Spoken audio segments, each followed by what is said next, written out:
Hello and welcome to the ERP Organizational Change Journal podcast, brought to you by Nestell and Associates. Nestell and Associates is an ERP organizational change management firm serving the private equity industry. I'm your co-host, Jonathan Donald, the founder of Invert Ventures, a change strategy firm, and I'm here with my friend and colleague, Dr. Jack Nestell, the founder of Nestell and Associates, and the host of the ERP Organizational Change Journal podcast. The ERP Organizational Change Journal seeks to share expertise, insight, and create effective conversation to help guide ERP organizational change to real, measurable, and verified success, expanding what we can see so we can act in a more effective way. We seek to promote, connect, and foster relationships in the ERP organizational change community. The primary purpose of this podcast is to discuss, share, and reflect upon effective and efficient ways in which to realize ERP organizational change success. We will discuss the people, process, and technological components of ERP organizational change. This podcast is intended as a forum to study, share, and discuss ERP organizational change. It's our intention for this to be a collaboration tool and resource.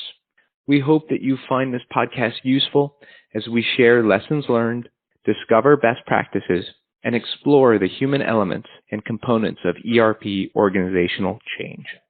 Our podcast draws on knowledge from extensive research, collaborative learning, practitioner experience of both project successes and project failures. A general review of the themes of ERP and organizational change practice, literature, and research suggests that understanding and critically having an awareness of tactics founded in principle is fundamental to ERP organizational change success. Our podcast will discuss these tactics, explore these approaches, and discover the principles that they are founded upon so that they may prove to be useful in addressing ERP organizational change challenges and risks. Thank you, Jonathan. I'm always so excited and looking forward to fun conversations with you and our guest. We seek to promote, connect, and foster relationships in the ERP organizational change community, as we are a podcast that desires to engage in valuable insight into the world of ERP organizational change success with interviews and roundtable talk. Our guests include experts and pioneers in the field, organizational stakeholders, practitioners, and researchers. Our podcast is a platform for those seeking to share, learn, and reflect on ERP organizational change success. In this episode, we will discuss slow down to speed up, lead, succeed, and thrive in a 24/7 world with Dr. Liz Bywater. Dr. Liz is an author, thought leader, speaker, leadership and team accredited coach and consultant, NNA strategic advisor. And Dr. Liz Bywater has been called a one-of-a-kind leadership expert who works at the intersection of business and psychology. Dr. Liz combines deep expertise in human behavior and organizational effectiveness with a pragmatic mindset and an engaging personal style that helps her clients excel in an increasingly complex world. Dr. Liz works with senior executives and teams across an array of companies, such as Johnson & Johnson, Bristol Myers Squibb, AmerisourceBergen, Nike, and Thomson Reuters. She brings a rapidly actionable framework for success, which is captured and outlined in her new book, Slow Down to Speed Up, Lead, Succeed, and Thrive in a 24/7 World. She writes a monthly column for life science leaders and provides expert commentary for the Wall Street Journal, Fast Company, and Fierce CEO, and other top media outlets. Dr. Liz also sits on the editorial advisory board for Life Science Leaders and has been a featured guest on CBS's Philadelphia Agenda and Remarkable Woman series. She's a regular speaker and a longstanding member of the American Psychological Association, the Society for Advancement of Counseling, and the $1 Million Consulting Hall of Fame. Jack, I'm so excited to have Dr. Liz on the show to talk about leadership. Likewise. Thank you, Jonathan. I'm really looking forward to this conversation. As Jonathan mentioned, in this episode, we would discuss Dr. Bywater's book, Slow Down to Speed Up, Lead, Succeed, and Thrive in the 24/7 World. Dr. Bywater will share leadership and team development insight as we discuss innovative new approaches, pragmatic tools, and sustainable results. Dr. Bywater will explain how we can use actionable exercises in which to pause and plan, strategize and execute, set priorities, balance short-term pressures with long-term objectives, and gain the competitive edge in today's exceedingly fast-paced world. In ERP organizational change leadership, team development, collaboration, organizational culture, trust, and successful execution of strategy are fundamental success influences. We will discuss these ideas and more. Dr. Liz, we are grateful and inspired to have you on our podcast. Well, I'm thrilled to be here. Thank you so much for inviting me. Let's get into the conversation. All right, Dr. Liz, the name of your book is Slow Down to Speed Up, Lead, Succeed, and Thrive in a 24/7 World. Slow down to speed up, isn't that a contradiction? Can you share with our listeners, Dr. Liz, the principle behind your idea? Yes, absolutely. And it is a sort of contradiction. And I will tell you, many of the executives and leadership teams with whom I work have that reaction at the beginning. As you know, I'm sure from your own work with a variety of organizations, the intensity of pressure, the demands to get things done very quickly, the amount of work that's in front of people has really led us all to feel like we have to go at 110 miles per hour all the time, because there's simply not enough time in each and every day to get all of the things done that we need to get done. But the fact is, when we don't take some time to slow down, and by slowing down, I don't mean, just working more slowly, doing fewer things. Nobody is, kicking their feet up these days and just relaxing. But slowing down to think things through, be strategic, plan for what's coming next, not only be, in the midst of firefighting and just trying to get to the other side as quickly as possible. By slowing down to have the right conversations, to bring the right stakeholders into the discussion, to have plans for, what do we do when and if things go wrong? Because things go wrong, right? For all of us in every organization, on every team, there are issues that arise. The slowing down is really about making sure that you are prepared for what comes next, and that you are using your very limited time, effort, and energy available. We each have just 24 hours every day in the right ways, doing the right things in the best possible way. Dr. Liz, use something very similar in my own practice, go slow to go fast. And I want to follow up with you about, what do successful leaders do in those 24 hours? And how do we use those well? And so what do they believe about leadership? What kind of culture do they create? What kind of behaviors do they model? And what type of leadership systems do they create in that frame? It's a great question. And in a way, my first thought was, it's complicated, but in a sense, it's not really. If we really boil it down, successful leaders are thoughtful people. Mm-hmm. Thoughtful in the ways that we think of being thoughtful, right? They're respectful of others. They're mindful of what they're asking others to accomplish. They're mindful of the way they present themselves. But they're also thoughtful in the more kind of literal interpretation. They think about how they're approaching the work that has to get done. They're making decisions about what are the decisions that truly need to get made quickly? What are the most important actions to be taken? Who are the right people to get involved in any given initiative? Am I spending enough time creating inspiration, communicating a vision, helping people feel like they are truly part of something larger and more exciting and more interesting than anything any one of us can accomplish uniquely and on our own? So, great leaders are spending their days kind of doing the right things. Not everything has to be right, and when it's not, they can pivot quickly and they're flexible, but they're being really thoughtful about and strategic about how they're spending their time and the ways in which they're engaging the people around them. So Liz, I want to go further here, because when you say the right ways, what does that actually mean? And being strategic, what does that actually mean to leaders in different industries and different levels in an organization? How do they identify whether they're being strategic and they're working on the right things?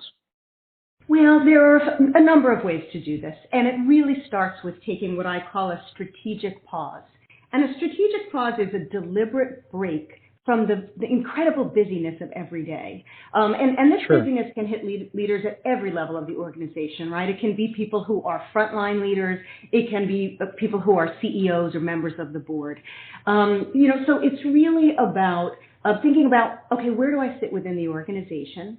What are we trying to achieve today? And how do we create a tomorrow that's exciting and interesting and maybe transforms the industry or serves our customers in a new and exciting way, or meets the, kind of the changes that are coming in a year or 3 or 10 and paves the way.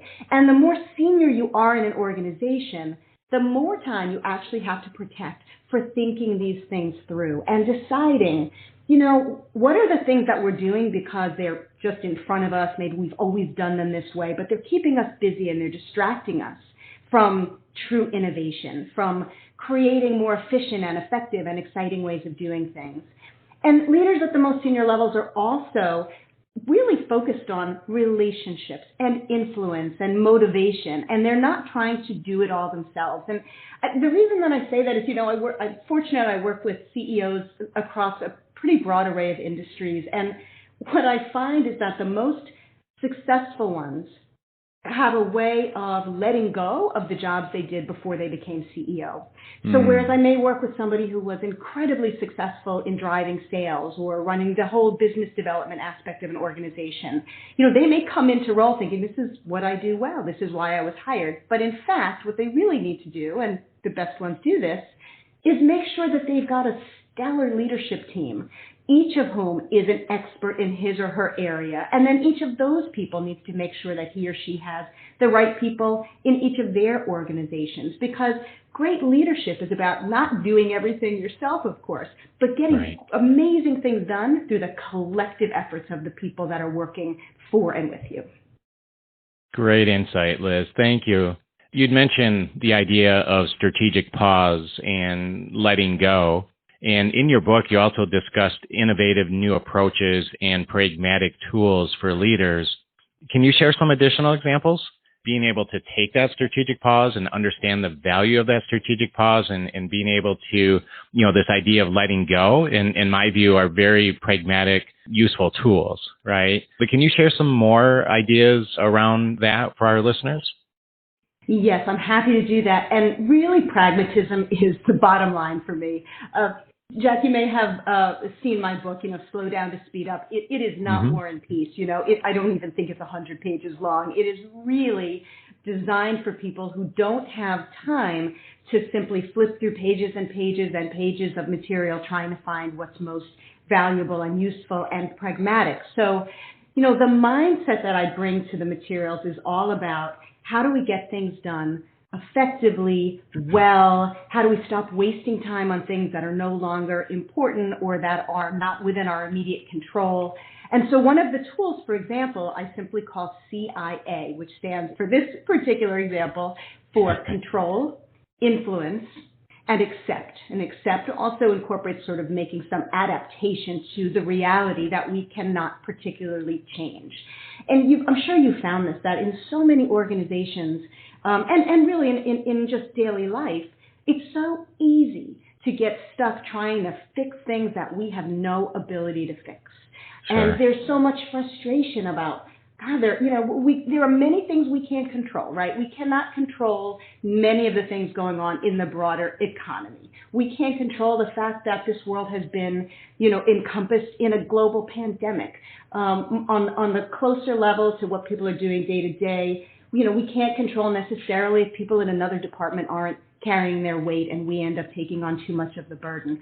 But there's so much time and energy spent being frustrated or angry or trying to fix things. And so the first thing that I tell my clients is, let's really figure out what are the things that you have immediate control over because, you have authority, because it's something that's really in your wheelhouse, it's something that you have been told this is your job. Great. Spend your time and energy first and foremost on those things. For the next level, it's the I is the influence. Are there things that you can have some influence over even if you don't have immediate control? So in many of the companies that I work with, there's a real matrix kind of organization. So, for example, one of the companies that you mentioned earlier was Johnson & Johnson. Johnson & Johnson is a fantastic company. I've worked with amazing leaders there. And it is very complex in that it's highly matrix, and any given leader has only so much immediate impact on what gets done, and they have to do a heck of a lot of influencing of the people around them that aren't their direct reports. Yep.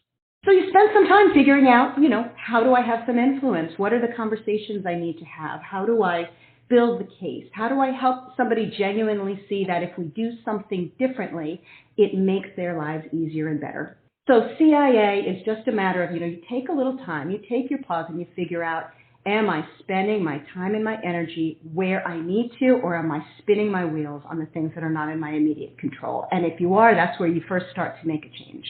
So that's the CIA tool.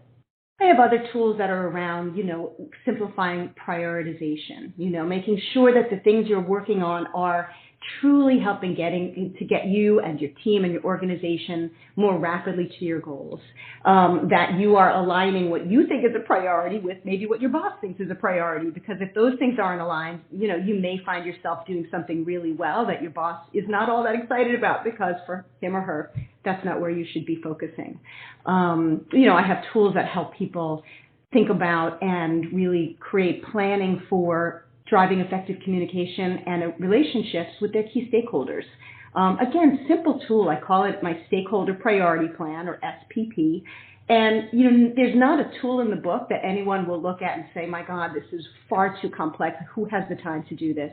Any given tool in the book, people can use. Let me give you one other example of showing you just how simple and pragmatic this stuff is. One of my tools is just called Me, Not Me. And it sounds a bit silly when I say it out loud. But how many times do we find ourselves doing things that we ourselves should not be spending time and effort on it anymore because it's not at our immediate level? So as people get promoted, for instance, oftentimes they continue doing their old job. It might be because it hasn't been backfilled yet, or simply because they're very good at it, and it's the reason why they are as successful as they are. However, anytime you're spending on something that's not in your immediate role and should be delegated to somebody else, what you're doing is you're not protecting time for the more strategic things that you need to be doing in that role. And you're also not providing your team with development opportunities or opportunities to be showcased in front of senior leadership. So, there are plenty, and these are in the book, and I have some on my website, and there's plenty of materials that I'd be happy to share that are, completely complementary. But yeah, simple, pragmatic, really all designed to help people slow down, think through, how am I spending my time? What are my priorities? Am I doing the right things in the right ways? And protecting time for the things that really matter. Thank you. That's great. I appreciate sharing that with our listeners. And, I do agree your book is very well written, very articulate, very much to the point. I think the idea of, your model, the CIA model, and by the way, for our listeners, we'll share all of Dr. Liz's links and information that she referred to in our show notes. But I think your model really allows leaders to, kind of put them in a position where they take that strategic pause and they are reflective, give them the ability, as you mentioned earlier, to let go. So I really like that model, and I really like how in your book you present several, as you say, pretty straightforward tools, but they're very effective. So I appreciate that. Thanks, Jack. I appreciate it. I'm glad you find it to be so. For me, I'm always very interested in hearing what people have tried and used, what's effective, and, make changes where need be, because anything that's not useful just becomes another waste of time. So let's clear those out and make sure the useful stuff comes front and center. Exactly. So, Dr. Liz, what I'm hearing when you're describing tools like CIA and PPP, it's about getting people to think in a strategic way about where they're spending their time and to create the space for that. And you mentioned something around influencing conversations. You have an article on your website about 15 powerful questions to ask your teams and your customers, especially in tough times. And one particular one that struck me was, are you and your loved ones healthy, safe, and well? And as I read that list, I see a ton of empathy-related questions here. And I just wanted to explore this topic of empathy and leadership, and what does creating the space have to do with either of those? Can you speak to that? Absolutely. And let me start with the last piece, which is creating space. I'm sure you have found this as well. I've seen this both in my work and my personal life, that when people are too busy, when any of us is too busy to feel calm and resilient and thoughtful of the people around us, it becomes very difficult to ask anyone else, how are you doing? What's going well? Where might you need some help? Are you struggling? What can we do? Because we ourselves are feeling stressed and overwhelmed, and you sort of get into this, self-protection mode. Without space, that's kind of what happens, because the level of stress that most business people are under today is enormous. Incredible. And that can be in the large organizations that I often work in, mid-size, small family-owned businesses, you name it, right? We are all swamped all the time. In creating space, and this does connect very much with the strategic pauses, because a strategic pause, I'll just pause myself for a moment to describe a little more. These can be any number of breaks in the busyness. The strategic pause can be when you're by yourself and you're taking 15 minutes before an important meeting to kind of review your key points, anticipate, who might give you a little resistance, think about how you'll navigate conflict that may arise. Just get yourself into kind of a calm space before a meeting, which, by the way, becomes difficult when people are booked from meeting to meeting to meeting without any breathing room. A strategic pause can be taking time to speak with somebody who will help you get where you need to be a little faster, or whose resistance might actually become problematic to getting where you need to go. And how do you engage an alliance, engage champions, help people feel more comfortable with the direction you're taking, that sort of thing. And a strategic pause can be honestly taking a 15-minute, half-hour stroll around your neighborhood in the middle of the day, because none of us is designed to sit in front of our computers and stare at our screens, whether it's a Zoom call or any of that, for 8, 10, even 12 hours a day. So the strategic pause allows us to create some space, open ourselves up, because you cannot have empathy if you don't have openness, and be able to ask the people around you, the people who work with you and for you, and your customers, and by the way, people in your personal life, how's it going? Can I support you? Let's talk. That sort of empathy is incredibly important. I mean, of course, it's got to be genuine. If it's not, people will spot that a mile away. But genuine empathy, concern for others, care for your employees, it does so many things. It lets people take risks. It lets people speak freely. It allows people to raise their hand when they're feeling, maybe too busy, too overwhelmed, or there's a family situation and they need a little extra time or some more support. It allows teams to challenge one another more openly, because there is sort of a psychological safety that's created. The list goes on, but for leaders to really show the people that work for them, I actually really care about you, and I want to make sure you're successful, and who you are and how you are as a person is the most important thing to me. That's really good stuff. That's not only just being a good person, it's also great for business. And such a powerful leadership tool.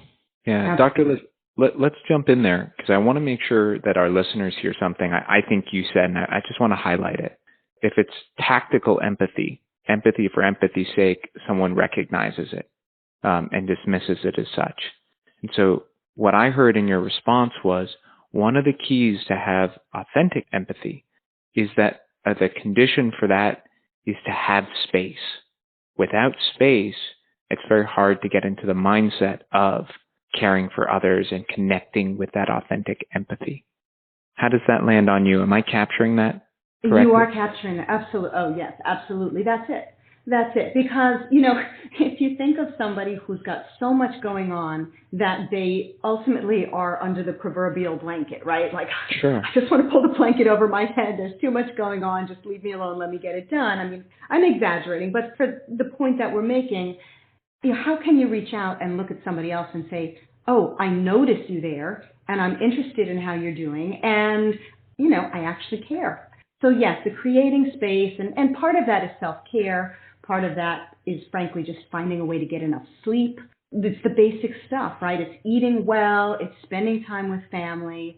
I will tell you, I've been working with executives lately who are working from home, given COVID, and yet, although they're not traveling, they're not getting on a plane, they're not commuting to work, they are working more steadily without breaks, and often missing even dinner time with their families, missing weekend time, checking in throughout their, quote unquote, personal time off. They just aren't allowing themselves, and maybe their organizations aren't allowing them enough space to take care of themselves. Again, we can't take care of ourselves. We really can't be empathic and caring towards anyone else.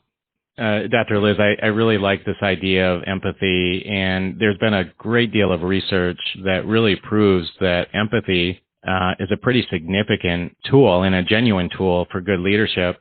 And we actually had this conversation, I believe it was with Dr. Clark and even with, I think, Dr. Kirkpatrick on the show.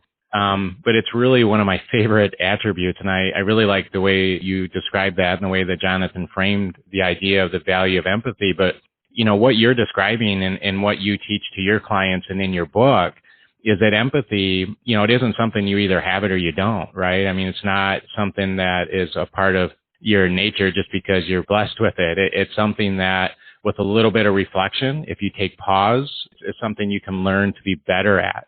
And that's really important because, as you described, empathy, it's a real game changer within organizations. So. It is, and I'll just throw one other piece onto this as well, so we can think about empathy in terms of a given leader and how he or she interacts with, the people in the organization. It really can be developed, to your point, also with teams. So I'll tell you briefly, one of the things I really love to do with leadership teams when we meet off-site, and sooner than later we'll all be able to be in the same space again together. Is to have, and this works beautifully with a new team just as it does with a team that's been together for many years. I have a point in the meeting where we are not specifically working on a business topic in that section of the conversation, but people are learning to understand one another better and really to develop that empathy around somebody's work style, what they understand, what they bring to the team, what they need from the team, how perhaps they interact or disengage when the pressure's really on. The activity itself is called pivot points, and I have found people are remarkably open and vulnerable with one another and talking about kind of what were the pivotal situations, events, decisions throughout their lives that have made them who they are and have created the type of leadership that they bring to the table and the challenges they faced. And all of that sort of openness in a safe, trusting environment is incredibly powerful stuff. And teams get benefits that last, frankly, for months or even years as they have gotten to know one another and feel safer and better with one another. Yeah, and I really like your program and your approach and, this idea of pivot points that we're discussing. Creating that empathy is a cultural value, right? I mean, it's something that if leadership recognizes the value of empathy and then they're willing to take the time to reflect and learn some tactics to really improve empathy, that certainly helps create a safe and trusting culture. And Dr. Liz, you actually discussed the idea in your book of developing a proactive and future-focused work culture as well. Why is that idea valuable? Why is the idea of positive culture and being a proactive culture and a safe and trusting and future-focused culture, why do you put so much emphasis on organizational culture in general and also in regards to putting the organization in a position of being more proactive versus reactive? Yeah, so two parts that I want to respond to. In terms of the issue of culture, you probably know this. I think you may have mentioned it earlier in the intro that I am a psychologist by training. So I have been working with executives for many, many years in organizations, but my early roots are as a clinical psychologist working with individuals, groups, families. And, at the end of the day, business is really just people working with other people, right? That's the whole thing. It's, you have systems and you have processes and you have data, but we're just people working with one another. And culture is really just about how do people work with one another? What are the norms and the expectations and the behaviors that one sees promoted as the norms within an organization? And so if you've got a strong, healthy, robust work culture in which people feel safe, in which they are not continually putting out fires, so that's about not always having to be so reactive, and in which they see a bright and compelling future that they're working towards, and so that's really that future focus.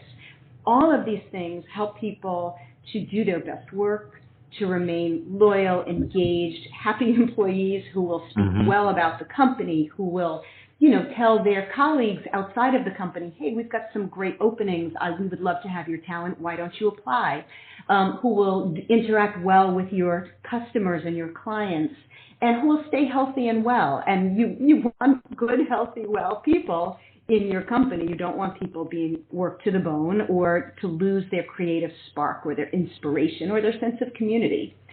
So, when the pressure mounts and this 24/7 demand for let's get results immediately, when that overrides the sense of, hey, we've got this, we're in control, we have a direction, bad things happen. I've had clients who've had to change some seemingly benign behavior, seemingly to them, until we really delved into it a bit, and have had great impact from simple changes. So, for instance, I had a client who was a general manager of a mid-sized company, and they were very pressured to get monthly numbers. The monthly sales numbers were the most important thing to this organization. And so he would send out, lengthy emails to the entire company on a Sunday night at 8 o'clock. You can imagine how well everybody slept Sunday night going into Monday morning, having just read this email from the general manager that had, some sense of pressure to it, right? Hey, we've got to do this. We've got one more week. Even if it were said in a positive way, a rallying cry, it was still an intense sense of, oh my God, we don't have a lot of time. How are we going to make this happen? And that's just not sustainable. Nobody can thrive if we are constantly doing these short sprints again and again and again. Sometimes there are immediate pressures to meet the numbers. However, that cannot be to the neglect of how are we going to sustain ourselves, be healthy, grow, continue to improve over the next year and 3 and 5, and, the list goes on and on. Dr. Liz, I'm sitting with this, and we're talking about change, and we're talking about culture and behaviors. And for me, when I think of transformational change, and ERP, organizational change, is by almost any definition disruptive and transformational, because it requires new mindsets, systems, cultures, and behaviors to do. And when we're talking about change and how to do it, how to help people change themselves, I want to get your insight here. And do you have any tips or experiences you can share with our listeners? Because in the example you just said, with that executive sending out his email on Sunday night, it's one thing for him to change the behavior. It's another thing for him to change the mindset that created that behavior in the first place. Absolutely. And, it's a bit of a chicken and egg thing, right? So what comes first? Do we change the mindset or do we change the behavior? And it's a little of both. Sometimes it really does start with, I'm going to make some changes and let's see what happens. But I would say this, I'm a huge advocate of telling people before you make a change. One, that you're going to make a change. 2, what it means to them. And 3, why it's important. Context is exceedingly valuable. And, it's interesting. I will get right back to the point at hand, but I want to give you a quick example. I have a client who is a very emotive individual, very passionate. And sometimes the passion comes across as not being as kind of poised and calm as this person could be in certain settings. And so at one point, he decided that in order not to react or explode, he was going to sort of vanish for an hour or 2. Put his phone away, just not, be part of things. And because he didn't tell people that he was making that change in advance, it was misinterpreted. And it was seen as he was checking out rather than he was kind of taking a deliberate strategic pause from the pressure of the situation. And he would be back. He'd be back shortly to everybody. Creating context helps prevent misunderstandings, frustrations, for things simply not to go the way you intend. So, yes, you need to make behavioral change to shift mindset. You need to communicate that there's an expectation that the mindset will shift and that you expect others to also model important changes in behavior. The context's important. The being consistent is important. Consistency creates trust. It helps people know what to expect. So communication is very valuable in the context of change and disruption. The communication needs to be timely. It needs to be very transparent. It needs to be balanced.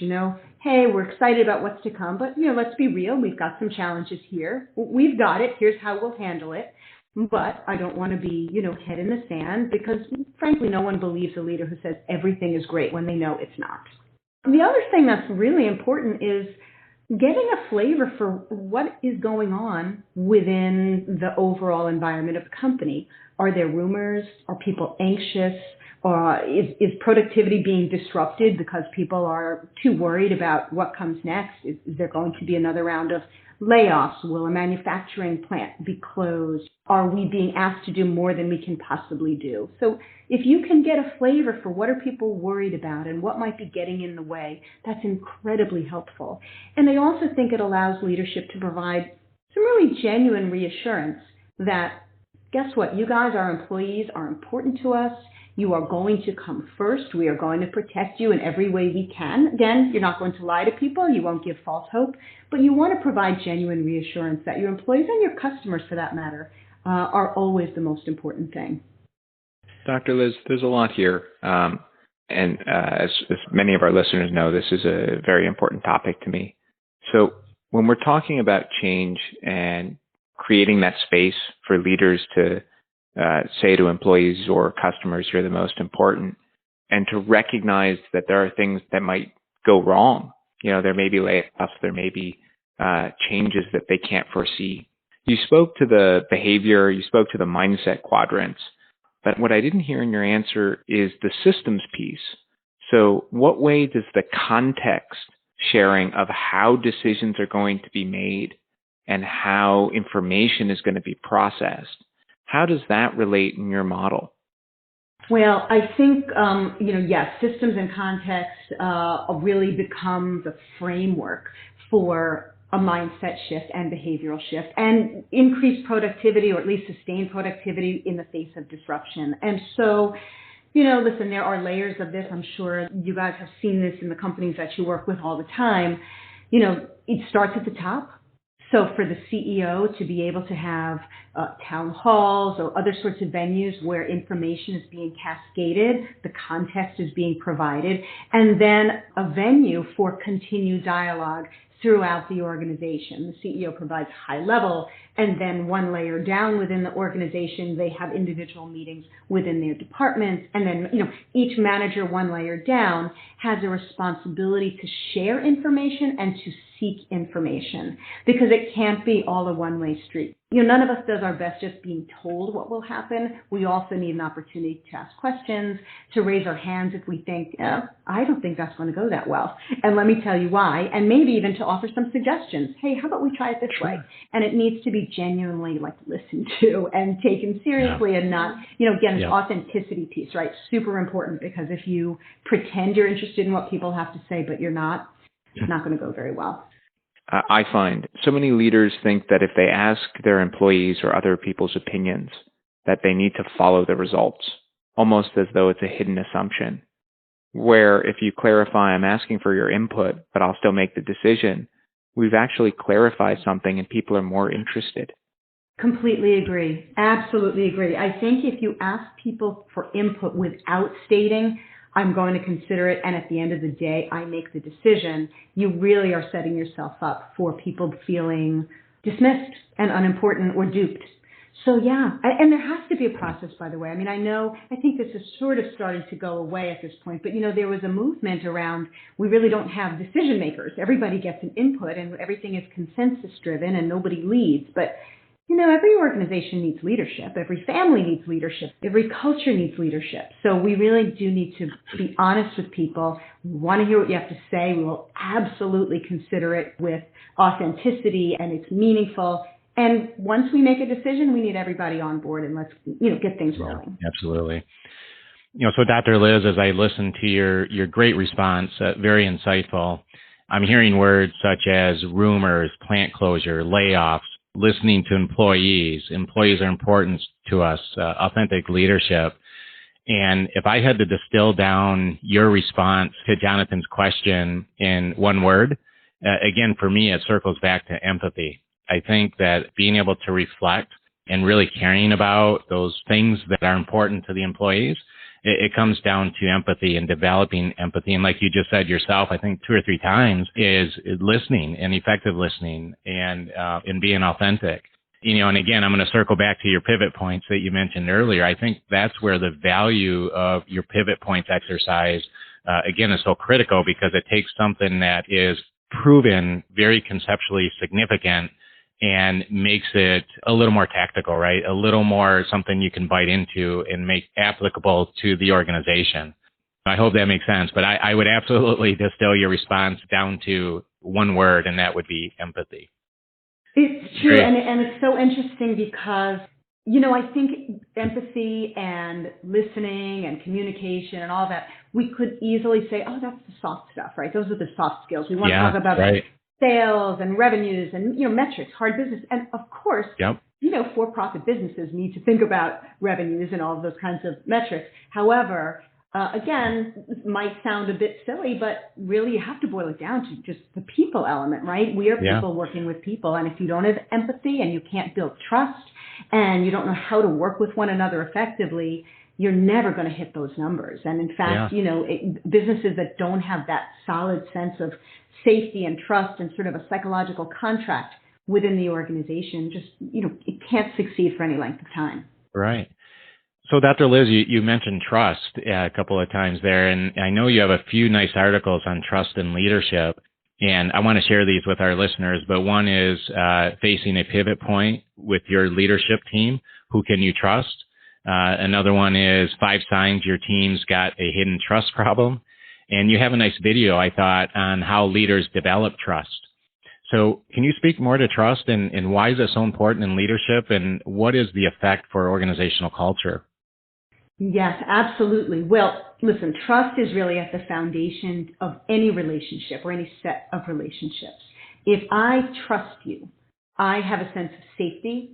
And if I have a sense of safety, I can do my best work. I can take risks. I am willing to work a little harder at times when I need to, put in a few more hours at times when I need to, because I know that what you say is what you mean. I know that you've got my back. And for that reason, I've got your back too. It's really the foundation of a productive and healthy work culture. If you don't have trust, I think what you see is you don't get people raising their hands when there is a concern. They will be reticent to bring those problems to leadership. They will be less likely to suggest a new idea for fear that they will be made to look foolish, or their voices won't be heard, or their ideas will simply be dismissed, or even for being kind of punished in a sense. Even if it's not really overt, sometimes there's a subtle punishment for bringing something to the table that nobody really wants to hear about. So, if you really want robust debate and candid disagreement and respectful challenging of one another, and you don't want to simply have a bunch of people saying, okay, and just moving right along, you have to allow people to feel safe. And that comes from, again, being empathic, being honest, being candid, engaging people in decision-making where possible and where appropriate. But you want to invite people to keep their heads up and their doors open and being creative and innovative and taking risks and all of that important stuff that allows businesses and people to thrive over time. Dr. Liz, fantastic answer. I want to see if we can make that a little more tactical for our listeners. So in my experience, an important part of team performance and that culture of trust is recognizing and leveraging individual skills and strengths and collective strengths. And some of our listeners may know these as we strengths for the team and me strengths. What would you offer to our listeners on this point? How can you embrace trust and organizational diversity around different strengths to leverage that culture? We talk a lot about diversity these days, and of course it's an incredibly timely and important topic. Diversity to me is not only about the things that are obvious, in looking at a person. Are we the same or different, gender? How do we identify ourselves? What do we look like? What's the color of our skin? Those kinds of things. Those things, of course, are important because people of different backgrounds and who have different ways of living bring different experiences and different perspectives. Even if you had a room full of people who all more or less looked alike and had worked in the same company for a long time, you still need to engage diversity of thought, diversity of approach, And again, trust is an important part of this, because if people feel that their ideas are listened to, welcomed, even if that's not the direction the company decides to take or the team decides to embrace, they're still glad to hear it. They're still glad to understand, gee, this might be a different way we could approach something. In terms of kind of leveraging individual and collective strengths, again, when I think about when I meet with teams off-site, one of the things we do along with that pivot points activity is I ask each person to think about and then share with the group, what is it that I bring to this team?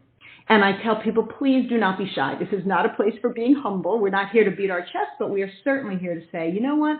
Here's what I do really well. And it might be the things that are not even immediate to their job and their role, but it might be things like, I establish rapport with customers really quickly. I know I'm not customer facing, but maybe I can help you practice, do a little role play before your next important customer meeting. Or I'm really great at analyzing a situation quickly. Happy to spend some time sitting with you and analyzing this situation that you're trying to make your way through. Or it could be something very tactical. You know what? I'm great with Excel spreadsheets. I don't get to do it very much, but I know you hate doing that. Let me know if I can help. What do I bring? What do I bring that is a strength, that is something I enjoy doing, that's something that maybe you don't know that I bring to this team? And likewise, what do I need from you guys? What do I need from this team, from this organization in order to do my best work, to be excited about showing up at work every day, and to keep on coming up with new ideas? And there you might hear people talk about, I need quick, transparent communication. I need you to get back to me same day when I reach out and I say, hey, I need this information right away. I need to know that if I bring something to you, it will stay between us because I just want a confidential ear this afternoon. You name it. There's lots of things that can come out. But the more a leader and teammates know about one another and what they bring and what they need, they can then also think about, where are the places where we can collaborate most effectively? Where do we create collective effectiveness that maybe we didn't even know was there, because now we know if we combine person A with person B with person C, look what we get. So Liz, when it comes to leading your organization through change, what would you say are the most critical attributes of an organization? Could you share those with our listeners? So if I challenge you here a little bit and put you on point, can you list maybe 4, 5, 6 attributes that in which you would describe an organization that is conducive to effective organizational change? Yeah, happy to do that. And the way I'd like to frame it actually is thinking about the leaders within an organization, because of course the leaders are the ones who are driving change. Leadership can happen at many different levels within an organization. But If we think about what happens when an organization goes through change, you think about a disruption to the way things have always been done. You think about the anxiety about, I don't know what tomorrow maybe looks like. You think about the concern, is my job safe? Will my job change? Will I be asked to move? Will this, will our plant remain open? Are we buying another company? Questions just abound. And often with those questions and that uncertainty, people fill in the blanks. The filling in of the blanks is not always accurate or helpful, but the blanks will get filled in because nobody likes not knowing. Right. Sure. So, to really, as the leaders within an organization that's going through change, I would say, steadiness, poise, confidence, presence, a sense of calm, very important, and again, this can be the same that we need from our country's leadership. This is the same in a family that children need from their parents, that families need from one another, friends need from one another, right? If we're going through uncertain times, we need to know that at least one or two or a whole bunch of us feel calm and okay about where we're heading, because that sense of calm will permeate the organization. That's an important piece of it. I would say the communication piece, incredibly important, of course, as well. So we talked earlier about context. People need to know, why are we changing? What's the point? Will it make us a more successful company? Are we at risk if we don't change?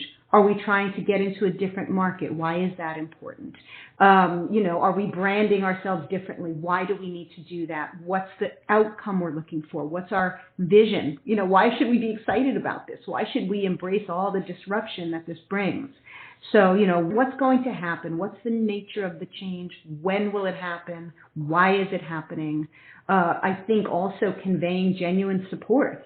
Listen, we know this is going to be not the easiest time. It can be exciting, it can be great, but, change is not so easy all the time. But we will support you. Let us know what you need. Let us know where the problems are, and we will do what we can. You don't want to give false promises, but we will do what we can to make sure things go as smoothly as possible, and we can clear as many barriers as we can.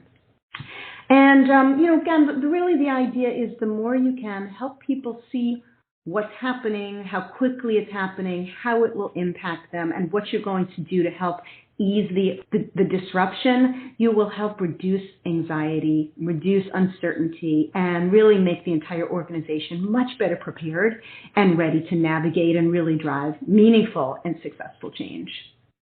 Well, that's great, Dr. Liz. Steady, poise, sense of calm, sense of context, effective communication, understanding the nature of the change, genuine support, and helping people see what is happening and reduce anxiety, which comes through empathy again, in part. That would sound like an organization that I'd love to work for. I just want to circle back on a couple of words that you've mentioned a couple of times in our conversation so far today, and that was creativity and innovation.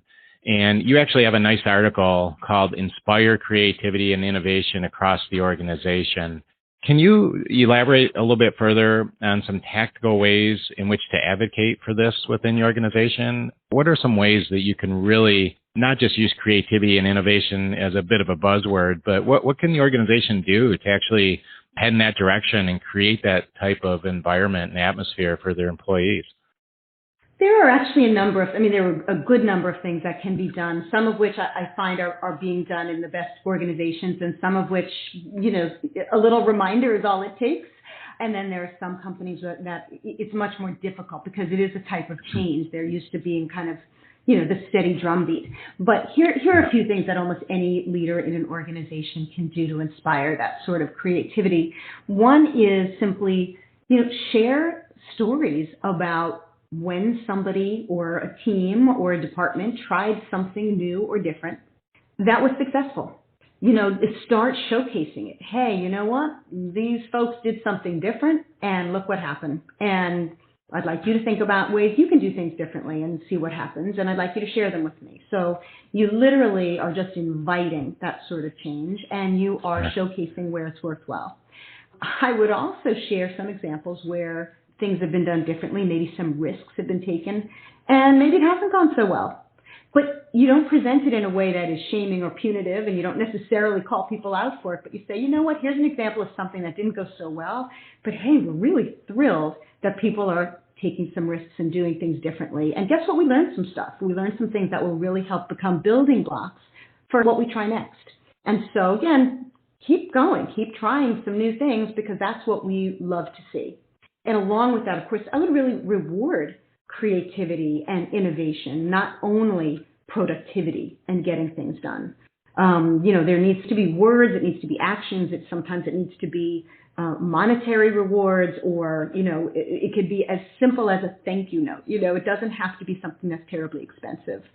And then the last thing, which really fits in with the slow down to speed up mindset and framework, is you've got to give people time to think. When you're in a meeting from hour to hour to hour for 8 or 10 or 12 hours a day, and you don't have time to slow down, let your brain decompress, work on a new approach, let things come to the surface, it's going to be very difficult to innovate. So some companies, they have meeting-free Fridays. I think that's a brilliant idea. I think you can give people some unstructured time during the day, and really ought to. I think meetings can be made shorter. So instead of every meeting being a full hour and people have to hang up one call and jump on the next, you can default to a 45-minute meeting. Give people 15 minutes in between to decompress on what they learned, think about a new idea, get ready for their next meeting, but get out of this pace of going from thing to thing to thing without time to process and allow new and interesting ideas to come to the surface. Yeah, some great points there, Dr. Liz. Thank you. And so I think I heard here in terms of creating an environment of innovation and creativity, 3 main points are acceptance of risk, learning from failure, and time to think and reflect. It has to be a part of the culture, right? It has to be supported within the culture. Well, that's great. I think it's important. And, it's interesting because as we talk about it, it seems so straightforward. But really, because there's often so much pressure to get so much done and there aren't the right pauses being taken to consider, are we doing the right things? Are we rewarding the right things? Are we taking things off our plates that are no longer, adding value or driving growth? That's where companies get stuck. So I think there's lots of room for improvement here. Yeah, that's a great point, Dr. Liz. You'd mentioned straightforward. The problem is it's a neat idea, and I don't think there's any organization that would say, being creative and innovation is not something we care about. I've never heard that. But I think like you've mentioned, actually to put that in use and in practice and making it tactical sometimes is not straightforward. And sometimes it takes, like you say, and like you mentioned in your book, and it's just slow down and reflect, because it's easy to say that we want to be creative and innovative, but what does that really mean? And what can we do about it? And how do we act upon that? And I think that's really where the value of your book is just significant. Your approach to creating that culture through tactical action is significant. So I appreciate that. Thanks, Jack. I appreciate that. And I would just add one more thing to our list of kind of how to get a little more innovation and creativity going is, if you do as an organization or as a leader implement some of this unstructured time and some of this focus on doing things differently, you can also make sure that people from different parts of the organization are protecting time to get in a room together and maybe approach one given challenge in a multitude of ways that they would not have thought of if each of them remain sort of siloed within their part of the organization. So get people together who can really help one another accelerate. How do we do this in a new and interesting, maybe more effective, maybe more creative, maybe more profitable way? Let's figure this out together. Liz, what an awesome answer. I want to dive a little further, because what I'm hearing in your answer around innovation is it's not always so much about what companies do to drive execution of strategy, whether it's culture or innovation. It's equally what they don't do, like not having meetings on Friday or not allowing structured space. So what tips can you share about things to do and things to avoid to drive successful execution of your strategies? There are a number of things, and I would start with what you actually just mentioned, which is to make sure you're thinking about what you're doing. That sounds very simple, but we don't always actually stop. We sort of do things on autopilot sometimes. But I have found in so many of the engagements where I've worked with executives that have become more successful and where their execution has been much more rapid, all it really has taken is to slow down and say, why are we still, and if that word still comes up, it's important. Why are we still doing it this way? Why are we still, running these reports? Why are we still having this many meetings? Why are we still inviting 47 people to this Zoom call? If we're doing something because it's become just the way we've always done it, chances are you want to stop doing that or do it differently, or at the very least evaluate, is it still meeting our needs and will it meet the needs of what we need to accomplish next? So, I would take anything that's sort of wasting time or not the best use of time off the plate, because you will need to be focused and deliberate on executing the important things to drive your strategy. The other couple things I would say is, and I almost always talk to my clients about this, it's so important that you simply have the right people on the team. And by the right people, I mean the folks who not only have the expertise and the experience to get the work done, but people who are excited, engaged, enjoy working with the team, who buy into what you're trying to get done. If you have people who are not really the right fit for the team for whatever reason, things will go much more slowly and may actually get derailed. So you really want to have the right people in the right roles. Again, we go back to clarity of communication. Okay, here's our strategy, right? We're here here today, here's where we want to be, in a year or 2 or 5, and this is how we're going to get there. Let's talk about that. Let's make sure everyone is really clear about, what we're doing, where we're going, and why. That's, again, very important because, one of the things you want to do is not only help people make good decisions and spend their time in the right way, but you also want to reduce any resistance that you get to maybe doing things differently or simply, working extra hard because you're trying to get somewhere more quickly. So help people know why they're doing what they're doing and where you're going and why. And then the last thing, again, it's really related to communication, is you want to be very clear about expectations. This is what we're looking for in terms of outcome. This is what we're looking for in terms of leadership behavior. This is what we're expecting in terms of the level of collaboration.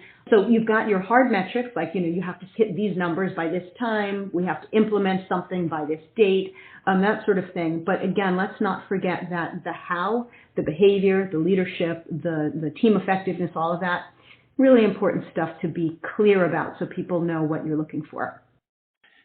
Fantastic insight, Dr. Liz, and I really appreciate the point on setting realistic and honest expectations. I think that's so critical, especially in the ERP organizational change world, right? Because, often you have organizations, it's not every day that you go through a significant large-scale project, and, a lot of the team members may not have, quote unquote, been there, done that. So they're really not sure what to expect. And so I think right on the onset, that piece of it is absolutely critical, because if you set these realistic and honest expectations, everybody's aligned from the start that, there's no magic wand. It's not going to be easy. And actually they can be incredibly challenging. So I think the more honest and open you are about that, the better, right? So that's a great point. Thanks, Jack. Yeah, absolutely. And I'll throw one last piece, and I think you alluded to this, which is when you have the kind of change you're talking about, not only do you have to have the right people in the right roles, understanding what's expected and what's coming, but you also have to make sure people are crystal clear about roles and responsibilities. Because I'm sure you've seen this all the time, right? When you don't have that kind of clarity of who's doing what and what team's responsible for what and who's making the decision and all of that, it just gets messy in ways that probably all of your listeners have experienced. I probably don't have to elaborate on it. So clarity around roles, who's doing what are the accountabilities, what are the expectations around that? Super helpful. Absolutely. So Liz, 2 more questions here. We appreciate your time. What a great conversation. So I think we'll conclude with 2 more questions. I know I have one more for you, and I think Jonathan has another question. But I wanted to share with our listeners another article that you wrote called Enhanced Leadership Presence. Why is that such an important notion? And what exactly do you mean by leadership presence? What does that look like? And why is that so significant to positive organizational change? Well, it's interesting because I think when we think of leadership presence, sometimes there is the sort of misconception that means every leader has to look like every other leader. Everyone has to be tall and poised and confident and booming at times and soft and gentle at times, right? And that's not how I think of leadership presence. In fact, leaders of all different styles can be incredibly effective.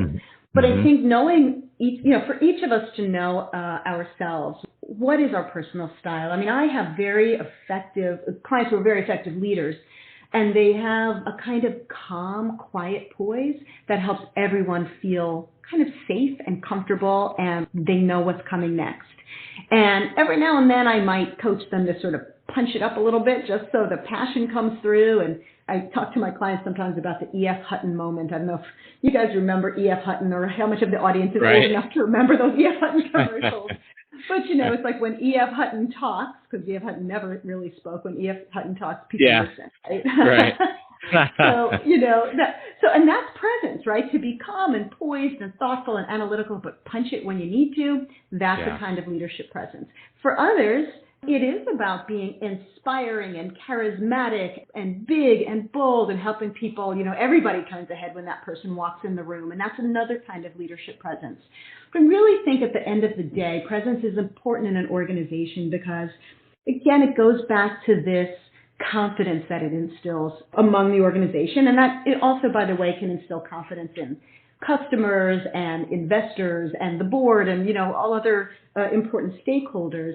It's a sense that, hey, there are people in charge here that can help make great decisions and help us get things done and who are not going to crumble or become erratic or inconsistent or disappear when the going gets tough.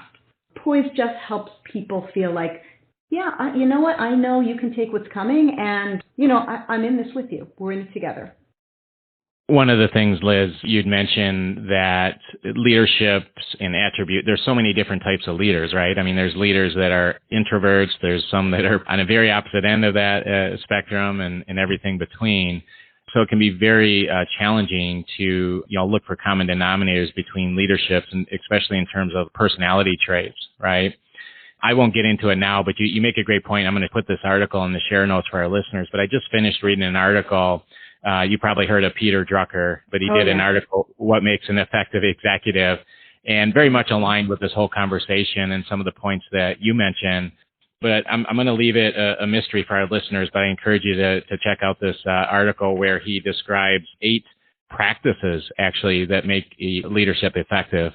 And a lot of this is mentioned, very aligned with this conversation. So anyways, it's a great article. I'll put that in the show notes for our listeners.